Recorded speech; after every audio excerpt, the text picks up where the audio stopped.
दोस्तों अॼु मुमताज़ अली लाशारी जो ज़बरदस्त एल्बम है। वॉल्यूम है 225, नाज़ प्रोडक्शन ऐं रिलीज़ है 1992 जो। इनमें काफ़ी सारा गीत ज़बरदस्त आहिनि, पर सभिनी खां भलो कलाम जेको आहे, परदेस वञी वेठे मूं हिते हाल हीणा कया, परदेस वञी वेठे। ऐं कुछ दोस्तनि कमेंट कया आहिनि, कमेंट्स शामिल कयूं। इन खां बाद तव्हांखे एल्बम जे बारे में ॿुधाईंदासीं। कमेंट्स आहे वहीद अहमद, नाइस पिक्चर। वहीद अहमद लिखो अख्तियार दाए जो एल्बम 3 अदा वहीद अख्तियार दाए जो एल्बम 3 जो तस्वीर ना आहे मूं वटि। तस्वीर जॾहिं हथ आई इंशाल्लाह रखंदासीं। ऐं ॾिसूं ॿिया बि दोस्त आहिनि कमेंट्स लाइ। इंडिया खां फारूक अहमद कमेंट्स कई आहे त हैदर हिंद जो वॉल्यूम 65। ठीकु आहे दादा, इहो सुभाणे इंशाल्लाह। उनखां बाद आहे सिंधी सॉन्ग वारो आहे प्यारा महिरबानी, ज़बरदस्त। हैदर हिंद जो दिखाओ एल्बम। फारूक अहमद कमेंट कई आहे। वहीद अहमद लिखियो आहे अख्तियार दाए जो एल्बम 3 इंशाल्लाह तव्हां सभिनी जी ख्वाहिश पूरी कंदासीं। ऐं हीअ रिलीज़ इंफॉर्मेशन वीडियो आहे ऐं हिन में को भी गीत शामिल न आहे। काफ़ी दोस्त ॾिसंदा वीडियो उन चवंदा हिन में गीत हलंदो, पर गीत वारो सिस्टम न आहे। हीअ आहे रिलीज़ इंफॉर्मेशन। तव्हांखे एल्बम ॿुधायो वेंदो ऐं एल्बम में कहिड़ा गीत आहिनि उहे ॿुधाया वेंदा ऐं शाइरनि जा नाला ॿुधाया वेंदा। जंहिं दोस्त खे कमेंट्स करणी आहे कमेंट्स करे, उनजी कमेंट्स असां शामिल कंदासीं। कहिड़े फ़नकार लाइ फरमाइश कयो उहा तव्हांजी इंशाल्लाह पूरी कंदासीं।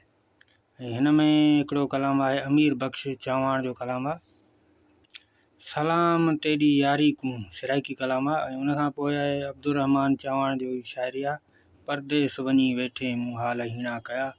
ऐं उनखां पोइ सोनो चौहान जी शाइरी आहे, कहिड़े सबबु सुहिणा। उनखां पोइ आहे हाजी रमज़ान जी शाइरी आहे, मालिक तुंहिंजी धरतीअ ते। उनखां पोइ आहे रसूल बख्श जो कलाम आहे, तेॾे घर दे अॻूं जॾहिं यार। उनखां पोइ ॿियो कलाम आहे अब्दुर्रहमान चौहान जो कलाम आहे, ओ कासिद आएं ॾे ख़बर। उनखां पोइ आहे अता मोहम्मद जी शाइरी आहे, सुहिणे यार दी ख़बर कोन आई। उनखां पोइ आहे अब्दुल हकीम चौहान जी शाइरी आहे, चइबो कोन सॼण खे त हाल हीणा आहिनि।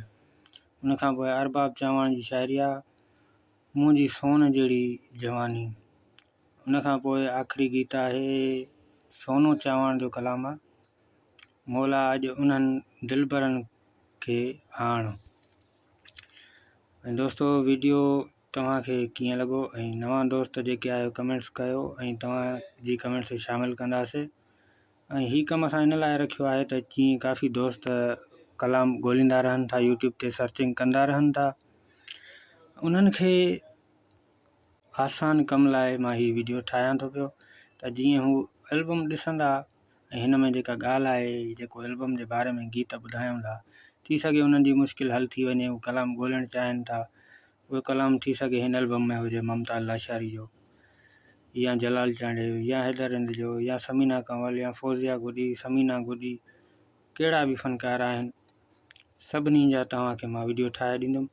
इंशाल्लाह तव्हांजी हर मुश्किल आसान थी वेंदी। जीअं ॻोल्हियो था कलाम त उन्हनि खे इहा ख़बर पइजी वेंदी त हिन में कहिड़ा कहिड़ा गीत हुया, असां ॾिठासीं ॿुधासीं ऐं साल जी बि ख़बर पई असांखे, ऐं वॉल्यूम कहिड़ो हुयो, कहिड़े साल में आयो हो, उहा बि तव्हांखे ख़बर पइजी वई।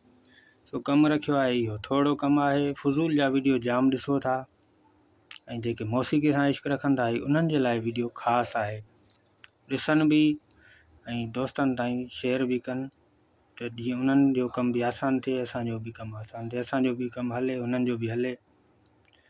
ठीकु आहे दोस्तो, वीडियो सुठो लॻो हुजे त लाइक कंदा, अगरि अञा बि सुठो लॻो हुजे चैनल खे सब्सक्राइब कंदा, दोस्तनि ताईं शेयर कंदा।